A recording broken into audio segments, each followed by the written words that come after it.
तो मुझे आज पूरे 4:25 पे उठना है, तो टाइम से शुरू करना है। हमने कुछ भी नहीं किया था, हमने बेसिक बातें बिल्कुल की थी कि जो वो है ओएस के बेसिक वर्जन्स क्या होते हैं, मतलब कि आप उसको कैसे देखते हो। आप उसको एक मैनेजर की तरह देखना शुरू करो, और आप उसको एक एपीआई की तरह, एक लेयर की तरह, एक इंटरफेस की तरह देखना शुरू करो। यहाँ से शुरू करना चाहता हूँ, अगर और कुछ नहीं है तो। हाँ, बस यही है, ठीक है। अच्छा जी, अब एक लफ्ज़ यूज़ होता है बार-बार, कर्नल। हमने उसमें शेल की बात की थी, लेकिन कर्नल का हमें मौका नहीं मिला। तो कर्नल को ज़रा डिफ़ाइन कर लो कि कर्नल क्या होता है। तो kernel is the memory resident portion of the OS. Operating system काफ़ी बड़ा होता है। तुम्हारे अपने कंप्यूटर पे जो विंडोज़ है, वो 20, 25, 30 जीबी की होएगी, और उसको राइट क्लिक करके अगर फ़ोल्डर का साइज़ चेक करोगे तो तकरीबन 20-25 जीबी की होती है। रैम आपके पास लगी होती है 4 जीबी, 8 जीबी, 16 जीबी, ठीक है? तो ऑपरेटिंग सिस्टम 20 जीबी का रैम में तो नहीं आ सकता, सवाल नहीं पैदा होता।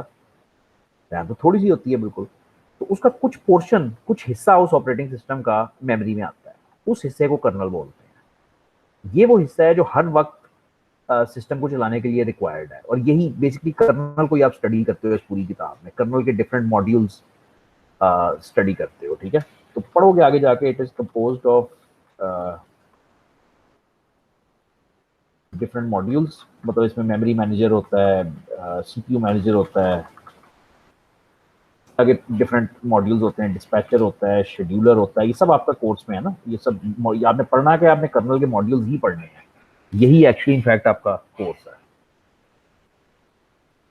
तो इस कर्नल के अंदर एंट्री के बेसिकली 4 दरवाजे दिए गए हैं। अच्छा, कर्नल के अंदर एंट्री का मतलब क्या है? कर्नल के अंदर एंट्री का मतलब ये है कि नॉर्मली जब कंप्यूटर रन हो रहा होता है, तो नॉर्मली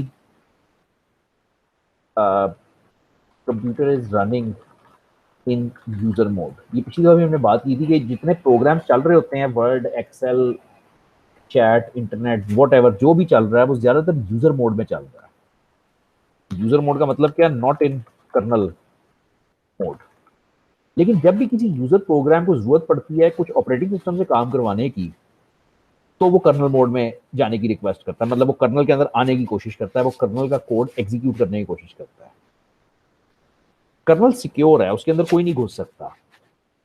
अगर अगर हम हर प्रोग्राम को या हर प्रोग्रामर को ये इजाजत दे दें कि वो कर्नल के अंदर घुस के काम करना शुरू कर दे, तो वो तो फिर वायरसेस कितने आराम से अटैक करेंगे और काम खत्म कर देंगे। तो कर्नल सिक्योर है, वो बंद है, उसके अंदर कोई यूजर प्रोग्राम नहीं घुस सकता।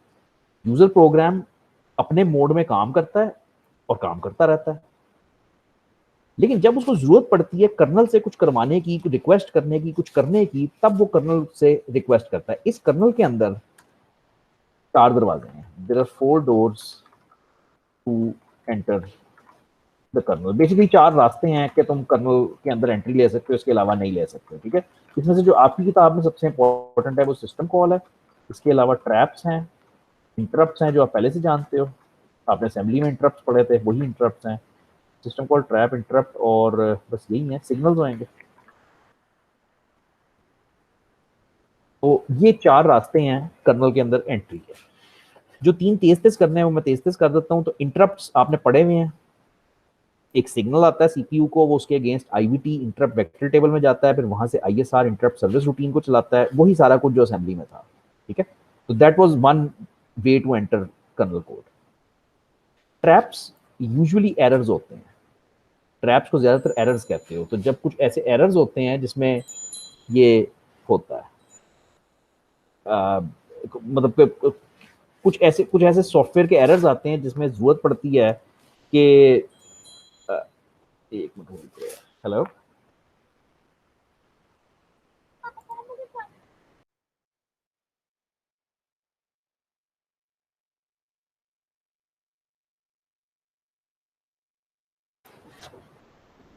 अच्छा, तो ट्रैप यूजुअली एक ऐसा एरर होता है जिसमें जरूरत पड़ती है कि हम आके कुछ क्लीन अप कोड रन करें ऑपरेटिंग सिस्टम का।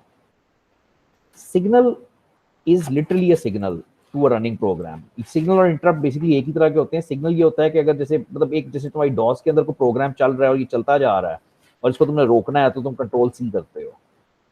कंट्रोल सी जो है ना, ये जो लिटरली जो कंट्रोल सी आपने किया है, ये एक सिग्नल है टू अ रनिंग प्रोग्राम, ठीक है।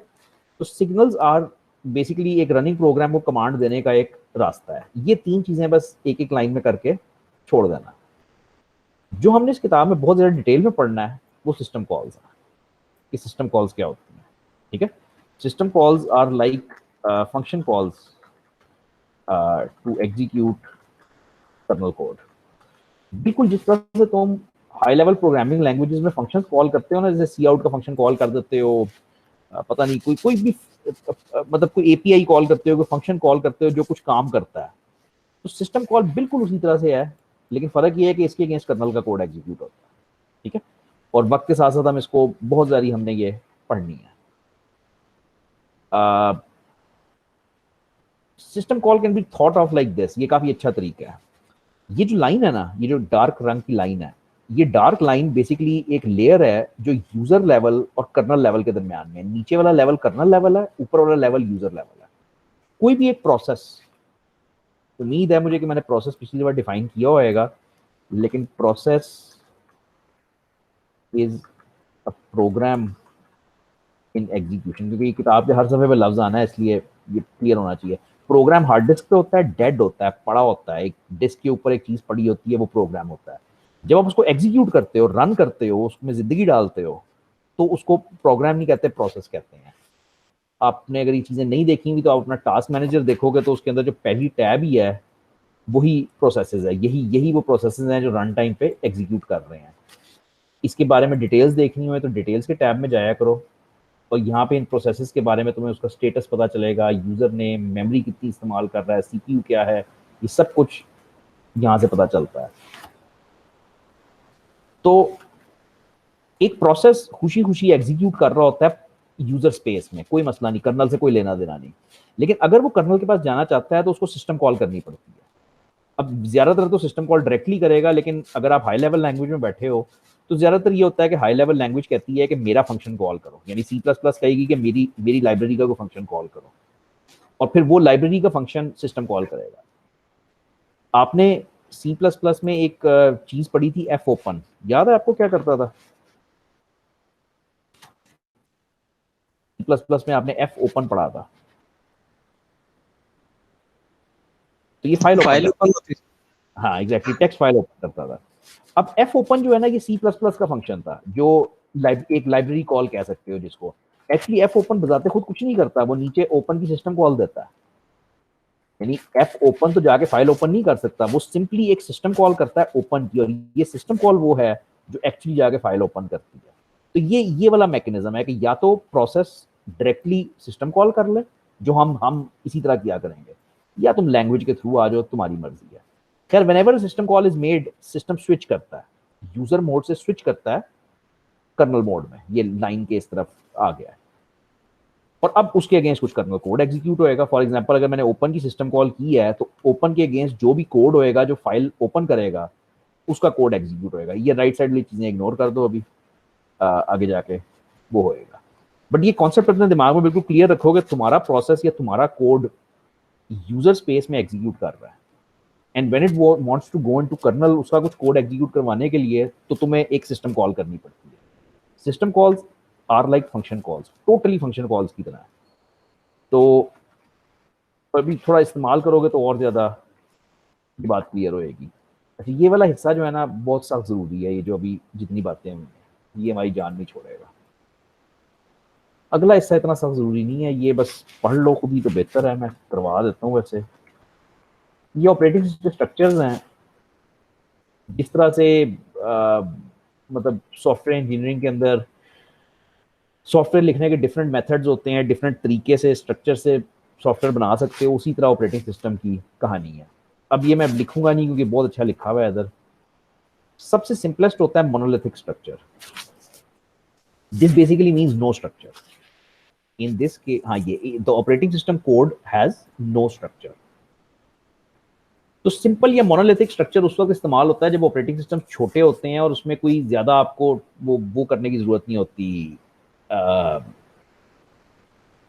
कोहिजन की जरूरत नहीं होती। वो तुम सॉफ्टवेयर इंजीनियरिंग में पढ़ते हैं ना, कोहिजन और कपलिंग, ये वही कॉन्सेप्ट है। तो सिंपल में हर लेयर, हर पीस मॉड्यूल जो है वो अलग-अलग काम करता है। अब इसमें एग्जांपल्स ने डॉस और यूनिक्स लिखे हुए हैं, मुझे नहीं पता यूनिक्स कैसे सिंपल हो जाता है, लेकिन बहरहाल लिखा हुआ है तो ठीक है। तो ये कुछ डॉस का स्ट्रक्चर दिखाया हुआ है, कुछ यूनिक्स का, डोंट वरी अबाउट इट, अभी आगे जाके बड़ी डिटेल में देखोगे, पूरी किताब में ये पढ़ना है। जो अप्रोच आप लोगों को सबसे ज़्यादा समझ आएगी ऑपरेटिंग सिस्टम स्ट्रक्चर्स की, वो लेयर्ड अप्रोच होगी।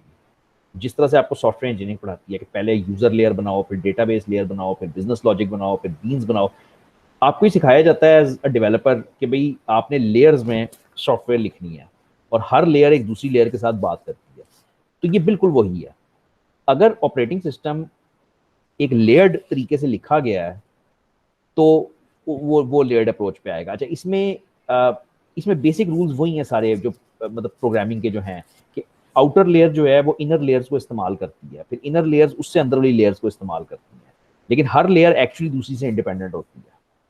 कॉन्सेप्ट ये होता है कि आप एक लेयर को चेंज करते हो तो किसी और को कोई फर्क नहीं पड़ना चाहिए। रीडिंग कर लेना, नथिंग स्पेशल। एग्जाम्पल्स प्लीज याद कर लेना, ये एमसीक्यूज आते हैं। तो इसके एग्जाम्पल्स जो थे वो डाइक्स्ट्रा का ऑपरेटिंग सिस्टम था, आपसे पुरानी बात है, 92-93 की बात है कि डाइक्स्ट्रा का ऑपरेटिंग सिस्टम होता था, फिर खत्म हो गया। और इसी तरह से एक और सिस्टम था IBM का OS2, अगेन आपसे पहले की बात है, 90s में था, खत्म हो गया। एक बड़ी इंटरेस्टिंग अप्रोच है माइक्रो कर्नल्स, जो बेटा मैं क्लास ले लूं, ठीक है, थैंक यू। एक बड़ी इंटरेस्टिंग अप्रोच है माइक्रो कर्नल्स की, जो आपको बेसिकली सॉफ्टवेयर इंजीनियरिंग में तो बिल्कुल नहीं मिलेगी। मतलब ये बिल्कुल ही जो है ना वो एक इंतहाई डिफरेंट, मतलब ये स्पेसिफिक टू ऑपरेटिंग सिस्टम्स है कि ये क्या है। अच्छा, अब जरा देखोगे ये क्या है। माइक्रो कर्नल की अप्रोच ये है कि कर्नल जो था, कर्नल के अंदर कोड होता था, बहुत सारा कोड ही होता है वो। फॉर एग्जांपल एक Win32 की एप्लीकेशन का कोड था, एक OS2 की एप्लीकेशन का कोड था, एक POSIX की एप्लीकेशन, ये एप्लीकेशन थी सारी जो कर्नल के अंदर होती थी। अब जब भी किसी ने बाहर से बैठ के किसी से ये कर्नल का कोड एग्जीक्यूट करना होता था तो वो कर्नल के अंदर आता था और वो कोड एग्जीक्यूट करता था। माइक्रो कर्नल की अप्रोच ये है कि सारा कोड कर्नल में से निकाल के यूजर लेयर पे रख दो। ये बड़ी अजीब बात है, हालांकि कर्नल की सारी लॉजिक की सिक्योरिटी और मतलब सेफ्टी और ये सारा कुछ है, लेकिन माइक्रो कर्नल की अप्रोच ये कहती है कि कर्नल को छोटे से छोटा करो, माइक्रो करो, और ये सारा कोड निकाल के यूजर लेयर पे फेंक दो। ये तो सिक्योरिटी सारी तबाह बर्बाद हो गई। तो सिक्योरिटी सिर्फ इस तरह से रखी गई कि जब भी कोई एप्लीकेशन इसको कॉल करेगी, इस कोड को कॉल करेगी, तो वो कॉल डायरेक्टली नहीं चलेगी, वो कॉल जाएगी कर्नल के थ्रू। तो बड़ी इंटरेस्टिंग अप्रोच थी, ये आई थी 2001 के अंदर, ये अप्रोच आई थी पहली दफा। तो विंडोज का एंटी ऑपरेटिंग सिस्टम था जो बड़ा फेमस हुआ था, अभी तक चलता है, बड़ा कामयाब था। तो ये अप्रोच कामयाब हुई, माइक्रो कर्नल्स की अप्रोच बिल्कुल कामयाब हुई, और ये बस हमने सिक्योरिटी हम बढ़ाते गए कि कोई वायरस इसको मिसयूज ना कर सके। Everybody has to go to the kernel. तो कर्नल, माइक्रो कर्नल्स में कर्नल सिर्फ कम्युनिकेशन कर रहा है, सर्वर हमने उस कोड को कह दिया जो कर्नल का कोड है, जिसको ये एप्लीकेशंस या क्लाइंट्स इस्तेमाल करना चाहते हैं, तो वो they have to go through the kernel to use it. इसका जो सबसे क्लासिक एग्जांपल है वो तो यही है विंडोज एंटी, जिसमें ये पहली दफा आया था, लेकिन ये कुछ और भी लिखे हुए हैं, मैक OS X, OS2, ये सारे भी लिखे हुए हैं। तो micro kernel very interesting approach, still चलती है। Virtual machines is not really an operating system structure, it's a different, दुनिया जरा थोड़ी सी डिफरेंट है। OS स्ट्रक्चर्स तो आप बेसिकली बुक में से ही करोगे, इसको मैं आपको नहीं करवा सकता। ये जो वर्चुअल मशीन्स होती हैं, अगर किसी का इससे पाला अभी तक नहीं पड़ा तो you have to use them now. इसमें मैं आपको कहूंगा कि आप वर्चुअल बॉक्स यूज कर लो, ये सबसे अच्छा है। सबसे अच्छा तो यार VMware है, मतलब VMware है जो सबसे अच्छा है, सारी बात है इस दुनिया में, वर्चुअल की दुनिया में, ये वर्चुअल मशीन्स की दुनिया में। इसके अलावा आप तो ये विंडोज के अंदर बिल्ट इन है ना, आपके पास वो है, हाइपरवाइजर है, ये विंडोज के अंदर बिल्ट इन है। सॉरी, कुछ कह रहे थे? यूज की हुई है ये हाइपरवाइजर वर्चुअल मशीन। हाँ, वर्चुअल मशीन जब इस कोर्स में यूज करनी है, मैं भी बताता हूँ। VMware हाँ VMware, तो VMware कमर्शियल है, VMware का है तो सबसे अच्छी VMware ही। प्रॉब्लम ये है कि ये पैसे देने पड़ते हैं, कि कमर्शियल है। Virtual box absolutely free, ₹0 install करो, स्टार्ट कर दो। और hypervisor usually built into Windows है, ठीक है। लेकिन बहरहाल I will leave this up to you, ये आपने खेलना थोड़ा सा इसके साथ। अच्छा, ये क्यों आपको इस किताब में अच्छा पहले तो देखता हो कि वर्चुअल मशीन करती क्या है, कि वो कॉन्सेप्ट है या नहीं कि वर्चुअल मशीन करती क्या है। लेफ्ट साइड पे तुम्हारे पास एक नॉर्मल कंप्यूटर है। नॉर्मल कंप्यूटर ऐसा चलता है कि सबसे पहले मेमोरी में कर्नल होता है, और कर्नल के ऊपर यूजर लेयर होती है, यूजर प्रोसेसेस होते हैं, फाइन। इसके नीचे इवेंचुअली हार्डवेयर होती है। इवेंचुअली काम तो आपने हार्डवेयर के साथ करना है ना, मतलब मशीन ने काम करना है ना at the end of the day. VMware क्या करती है, ये वर्चुअल मशीन क्या करती है, वर्चुअल मशीन हार्डवेयर के ऊपर एक अपनी वर्चुअल इंप्लीमेंटेशन पैदा कर देती है। एक समझ लो एक ऑपरेटिंग सिस्टम है जो इंस्टॉल हो गया इसके ऊपर, हार्डवेयर के ऊपर। अब ये आपको फैसिलिटी देती है कि इसके ऊपर आप 3 डिफरेंट कर्नल्स इंस्टॉल कर सकते हो, विच मीन्स कि आप 3 डिफरेंट ऑपरेटिंग सिस्टम्स इंस्टॉल कर सकते हो। ये बड़ी पावरफुल बात है। हार्डवेयर एक ही है, एक ही हार्डवेयर को एम्यूलेट करती है वर्चुअल मशीन, इस तरह से कि इसके पास अपनी हार्डवेयर है, इसके पास अपनी हार्डवेयर है, इसके पास अपनी हार्डवेयर है, और ये 3 डिफरेंट ऑपरेटिंग सिस्टम्स आप इकट्ठे बैठ के रन कर सकते हो। इस किताब में आपको ये किए बगैर हो ही नहीं सकता कि आप आगे चल सको, ठीक है। You have to install virtual box और VMware, आई डोंट नो, जो मर्जी करो। और ये अगली क्लास तक आपका इंस्टॉल हो जाना चाहिए।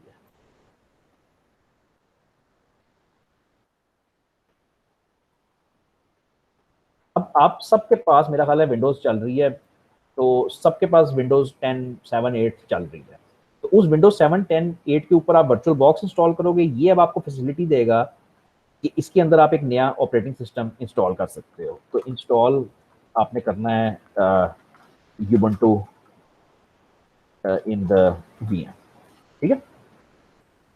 तो ये आपको नेक्स्ट क्लास से पहले करना है। ये बुक में इसके बारे में कुछ नहीं मिलेगा आपको।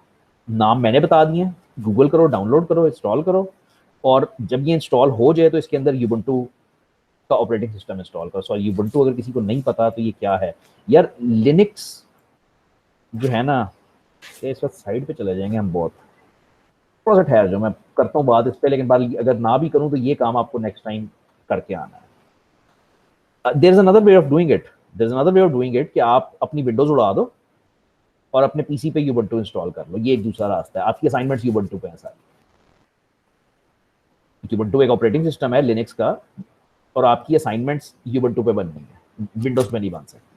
तो you have to do this, कोई रास्ता ही नहीं है इसके बगैर, ठीक है। ये अब इसने बताया हुआ है virtual PC, VMware। Virtual PC तो मैं बिल्कुल नहीं कहूंगा। वर्चुअल बॉक्स मेरे पास कौन सा है, मेरे पास वर्चुअल बॉक्स भी इंस्टॉल्ड है। वर्चुअल बॉक्स के ना असल में बहुत सारे वो हैं, APIs हैं जो आप यूज कर सकते हो। हाँ, तो ये वर्चुअल बॉक्स छोटी सी सॉफ्टवेयर है। ये इवन वेग्रेंट भी यही है यार, एक और है इवन, उसका नाम है वेग्रेंट, वो भी यही करता है, वर्चुअल मशीन ही इंस्टॉल करता है। तो बहुत सारी हैं। लो जी, कुछ ढंग की बात शुरू करें। मैं आ ही गया हूँ उसके ऊपर जो मैंने करना था। लो भाई, यहाँ तक अगर किसी को बंदे को समझ नहीं आई हो, कोई चीज़ हो, तो बस किताब से पढ़ लेना, थ्योरी थी, नथिंग स्पेशल, चलेगा।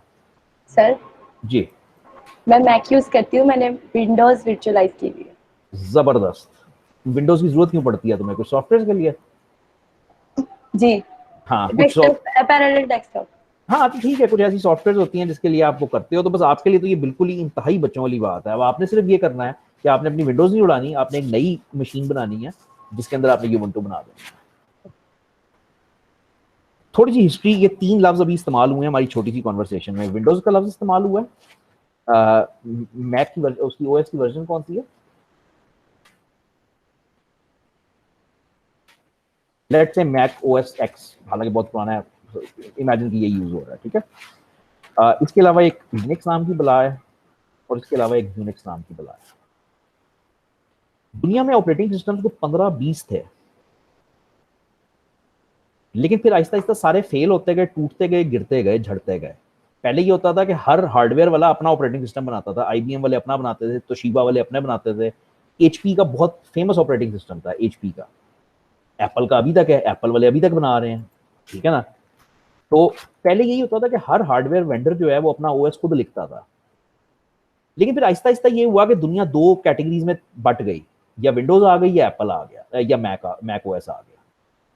अब मैक ओएस की मुसीबत ये है कि उसने सिर्फ मैकबुक पे ही चलना है, एप्पल की ही हार्डवेयर पे चलना है। भाई एप्पल डे वन से कंपनी ऐसी रही है जिसने अपनी हार्डवेयर अपनी सॉफ्टवेयर बनाई है और कोई और चीज अलाउ नहीं की, आज तक ऐसी है, इंतहाई सक्सेसफुल।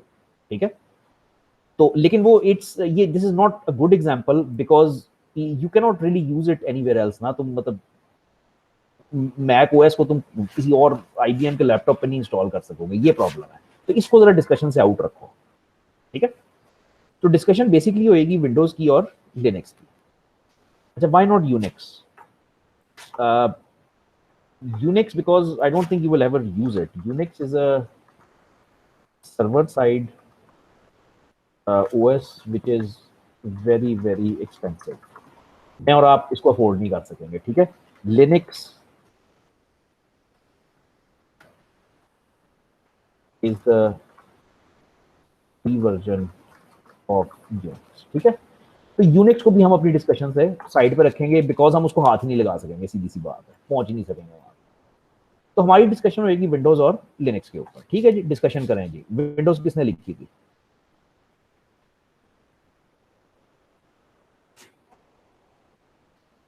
इतना टाइम नहीं है। माइक्रोसॉफ्ट ने, स्पेसिफिकली गेट्स ने। ये बिल गेट्स आजकल खबरों में है,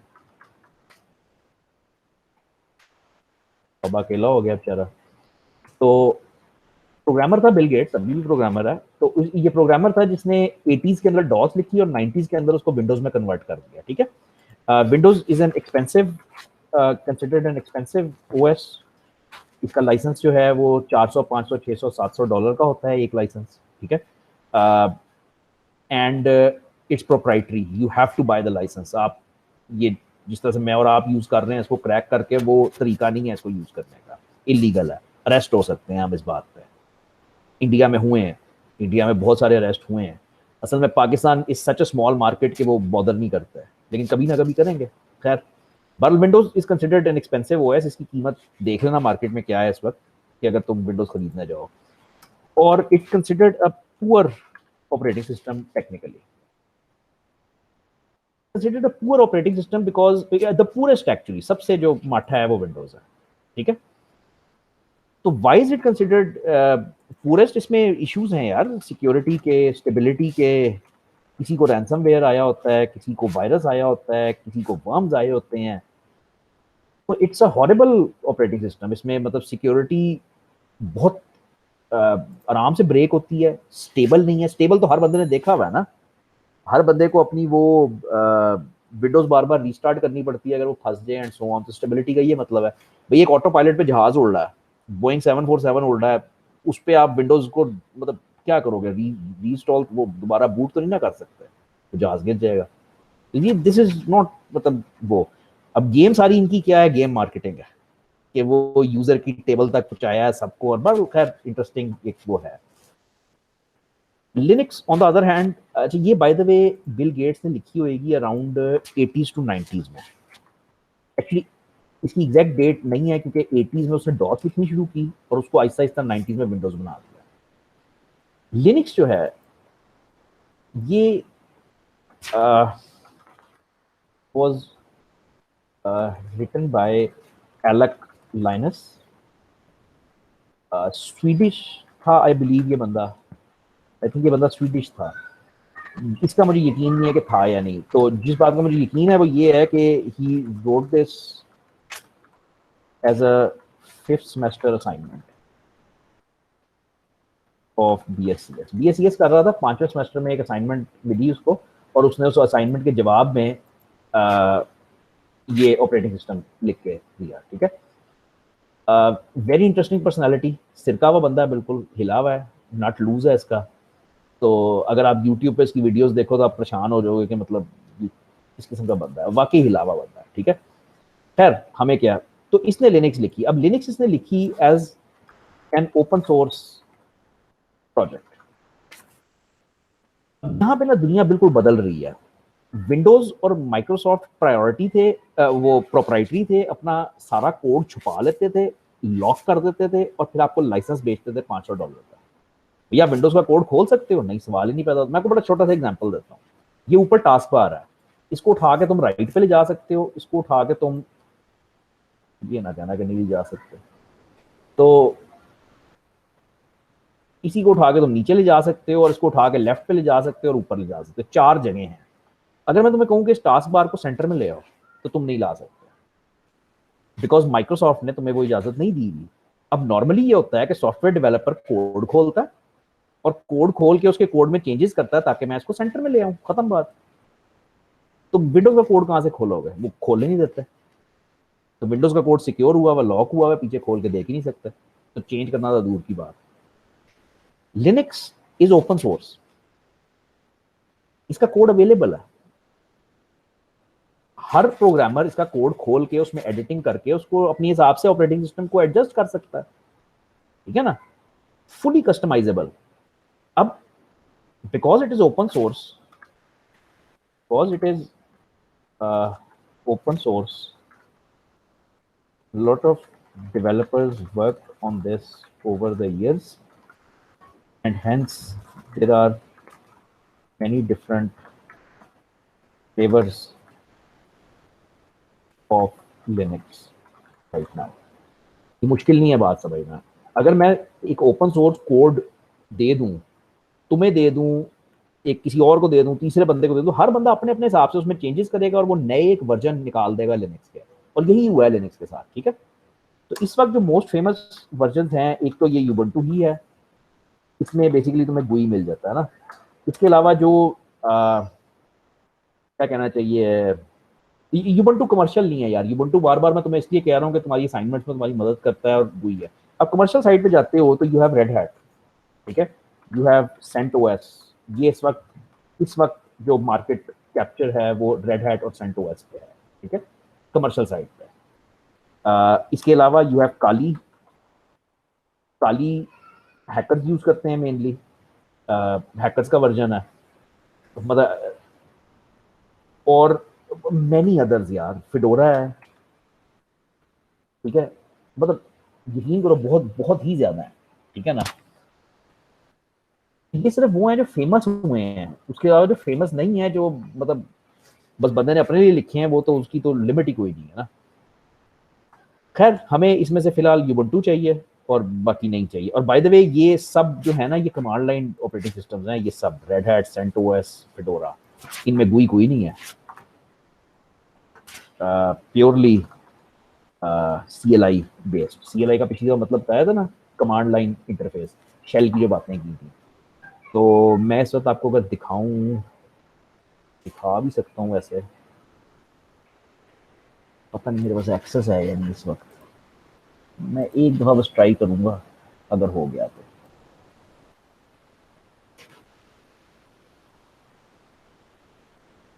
हाँ, नहीं है। मैं इस कंपनी से निकल चुका हूँ, तो मतलब इन्होंने हटा दी, मेरी एक्सेस हटा दी होगी, जहरी बात है, लेकिन चांस है कि शायद होए। ओ है यार, कमाल हो गया है, अमेजिंग। अच्छा खैर, ये मैं अब ये एक एक्चुअल सर्वर तुम्हें दिखा रहा हूँ, ठीक है। ये एक एक्चुअल सर्वर है जिसमें कोई गुई नहीं है, गुई नाम की कोई बला नहीं है, ये बस सब कमांड लाइन पे है, ठीक है। इसकी वर्जन मुझे यूजर बताता है, -a शायद बताएगा।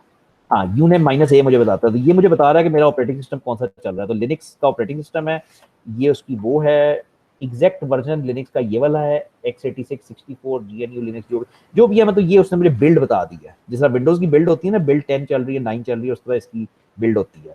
अब ये सिस्टम यूज कैसे करते हो, ये इस तरह से बिल्कुल कमांड लाइन पे यूज करते हो, ठीक है।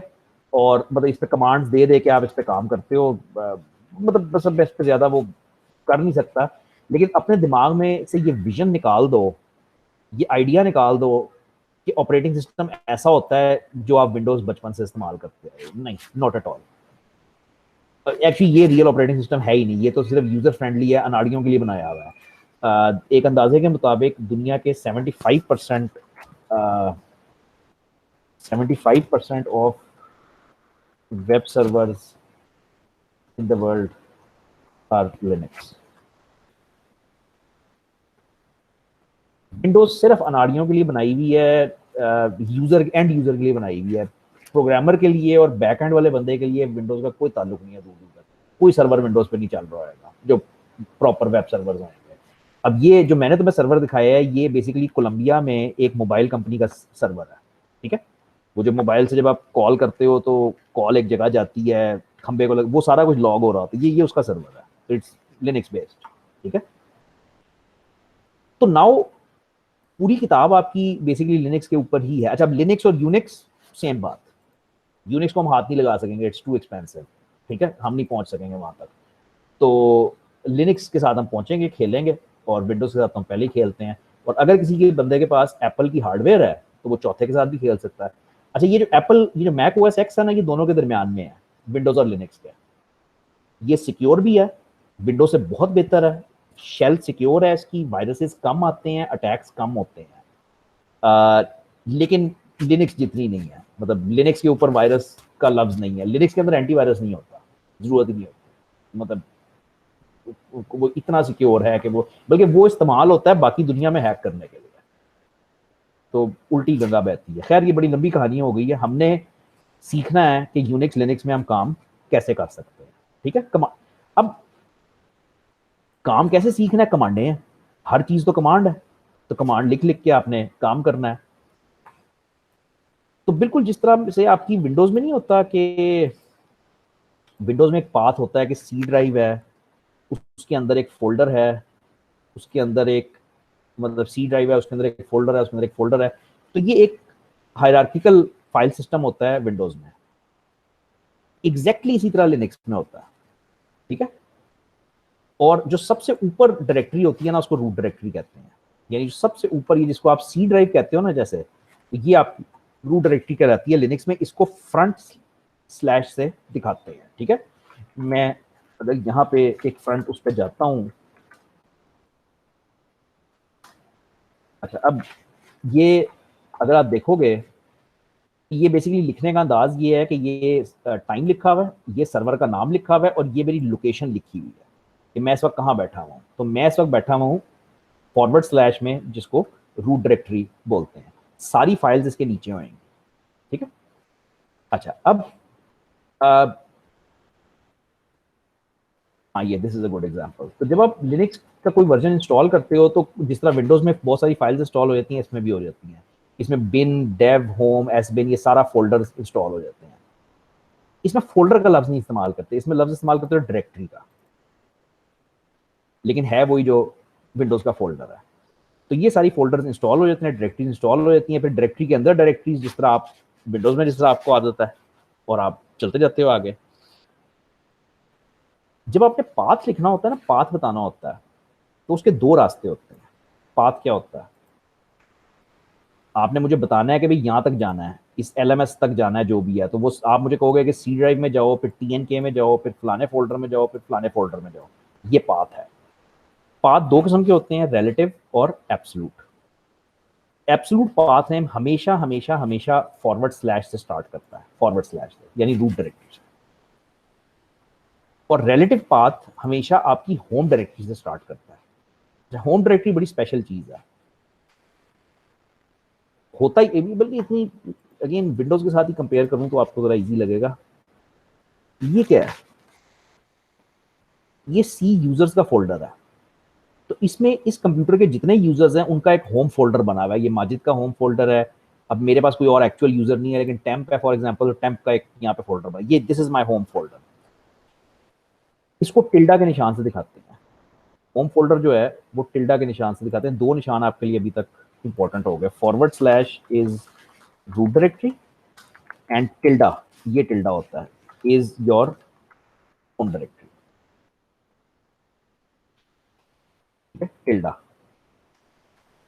तो बात बड़ी आसान है अब कि absolute path name always starts with always starts with root directory, and relative path name always starts with tilde, your home directory. यानी अगर पाथ ये लिखा हुआ है, तो इसको पढ़ोगे कैसे कि मेरी होम डायरेक्टरी के अंदर एक डायरेक्टरी है कोर्सेज नाम की, उसके अंदर या तो कोई डायरेक्टरी है या फाइल है जिसका नाम है CS604, अगर आपने वहां तक पहुंचना है। डायरेक्टरी स्ट्रक्चर में यार मैं कमांडे ना पढ़ाऊँ आज, चलो आज डायरेक्टरी स्ट्रक्चर बस इतना ही कर लो, फिर कमांड्स कल से करूंगा। डायरेक्टरी स्ट्रक्चर ये है कि जब आप ये इंस्टॉल करते हो ना, सॉरी अगेन ये आपको दिखाता हूँ, इसका मजा नहीं है जब तक ये सारी चीजें सीखो ना। तो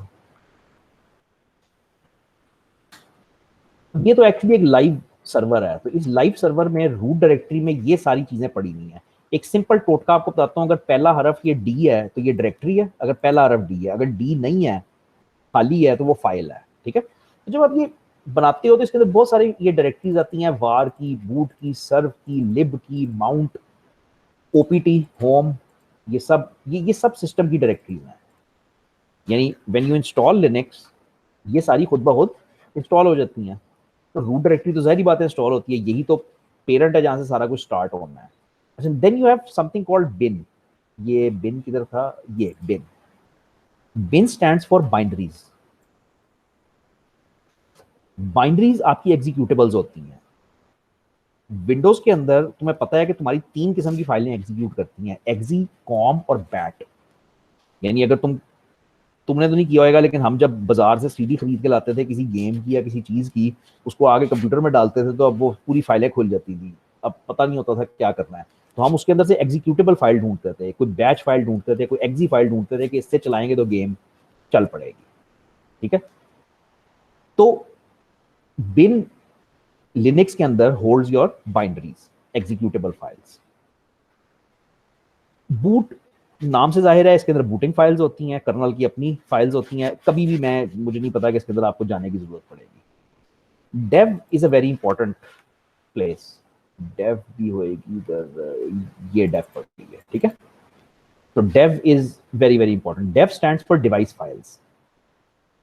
अब ये कॉन्सेप्ट पहले दिन तो बड़ा मुश्किल है, लेकिन लिनक्स में डिवाइसेस जो है ना, जो हार्डवेयर की डिवाइसेस हैं, keyboard, mouse, monitor, printer, network card, wifi, Bluetooth, सब कुछ, लिनक्स इनको एज अ फाइल ट्रीट करता है। लिनक्स इनको हार्डवेयर नहीं समझता, लिनक्स कहता है कि ये फाइल्स हैं, और वो सारी फाइल्स यहाँ पे पड़ी होती हैं। यानी डिवाइस फाइल्स इस जगह पे, इस डायरेक्टरी में पड़ी होती हैं। ईटीसी वो जगह है जहाँ पे हर बंदे को सबसे ज्यादा जाना पड़ता है। ये कॉन्फ़िगरेशन है।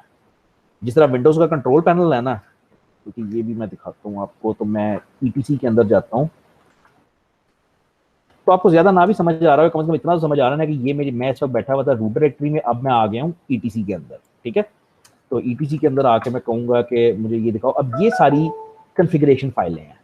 ये यम की कॉन्फ़िगरेशन है, ये ड्राकेट की कॉन्फ़िगरेशन है, ये सब कॉन्फ़िगरेशन फाइलें हैं। इस तरह विंडोज में कंट्रोल पैनल एक जगह है जहां पे तुम पूरा सिस्टम कॉन्फ़िगर कर सकते हो, उस तरह से ईटीसी वो जगह है जहां पे तुम लिनक्स का सिस्टम कॉन्फ़िगर करते हो। ठीक है, can't really say much more than that, इससे ज्यादा क्या हम करेंगे। अच्छा, इसके अंदर एक फाइल होती है कैट ईटीसी पासवर्ड। ठीक है, ये मतलब ये एक फाइल होती है जो, जिसपे पासवर्ड्स लिखे होते हैं, लेकिन वो ऐसे नहीं लिखे होते, इंक्रिप्टेड होते हैं कि कौन कौन से यूजर्स इस पे लॉग इन कर सकते हैं। मैं इस वक्त आर के एडीएम का यूजर था। यार हम हट रहे हैं बहुत बात से, छोड़ो। तो ईटीसी कॉन्फ़िग की जगह है आपकी। होम, जिसका मैंने आपको बताया है कि होम वो डायरेक्टरी है जहां पे हर यूजर की डायरेक्ट, यार ये जो सी यूजर्स है ना विंडोज में, ये जो सी यूजर्स है, ये एग्जैक्टली ये 100% ये होम है। कि जौन सा यूजर भी लॉगिन करेगा उसकी होम के नीचे एक नई डायरेक्टरी बन जाएगी। आज खान साहब ने लॉगिन किया तो खान साहब की हमने डायरेक्टरी बना दी होम के नीचे। ठीक है, कल नवाज शरीफ ने लॉगिन किया, उसकी हमने डायरेक्टरी बना दी होम के नीचे। एग्जैक्टली लाइक विंडोज, जिस तरह विंडोज में जौन सा बंदा लॉगिन करता है आप उसकी डायरेक्टरी यूजर्स में बना देते हो। अब वो डायरेक्टरी मेरी होम डायरेक्टरी कहलाती है, मेरी अपनी पर्सनल होम डायरेक्टरी कहलाती है, उसको टिल्डा के निशान से हम दिखाते हैं। लिब इज लाइब्रेरीज, नथिंग स्पेशल, कुछ शेयर्ड कोड है, शेयर्ड लाइब्रेरीज हैं जो आप यूज करते हो। लॉस्ट एंड फाउंड मुझे आज तक समझ नहीं आया क्या है। ये रिसाइकल बिन नहीं है, ये रिसाइकल बिन नहीं है लिनक्स में। लिनक्स में फाइल डिलीट की गई, खत्म, खलास।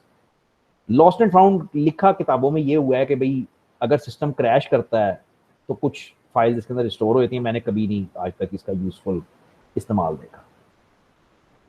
Mounting quite important. Again Windows के अंदर आपने, पता नहीं आपने किया हुआ है या नहीं, लेकिन आप विंडोज के अंदर माउंट कर सकते हो। कहां से कर सकते हो?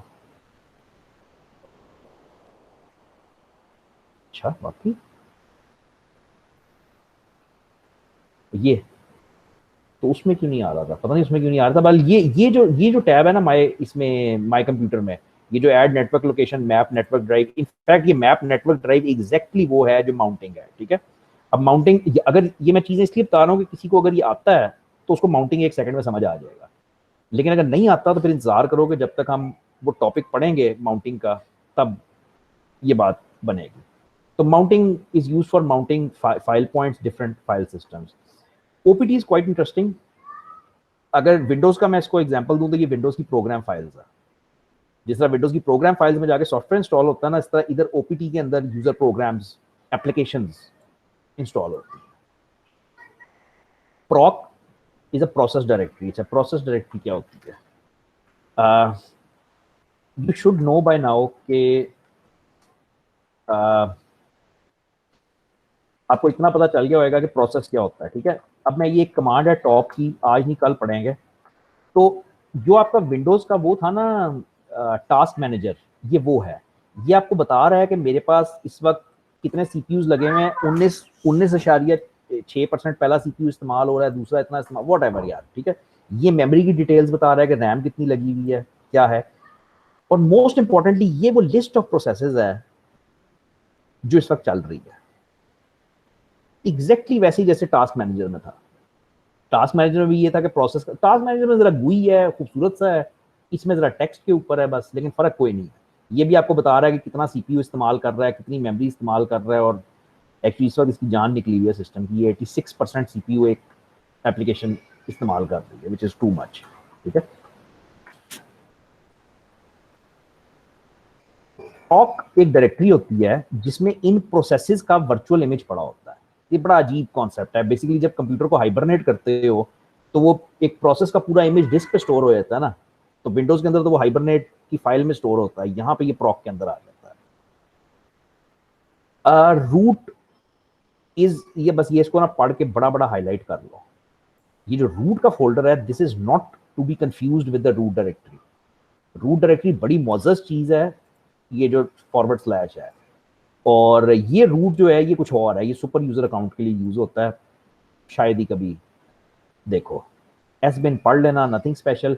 Temp is temporary files, same exactly like Windows. जो विंडोज अपनी टेम्पररी फाइल्स क्रिएट कर रहा होता है, बिल्कुल उसी तरह से। यूएसआर अगेन एप्लीकेशंस फोल्डर है, प्रोग्राम फाइल्स है तुम्हारी, जो तुम्हारी यूजर एप्लीकेशंस या सपोर्टिंग फाइल्स जो इंस्टॉल होती है ना, वो यूएसआर में होती है। var is quite important।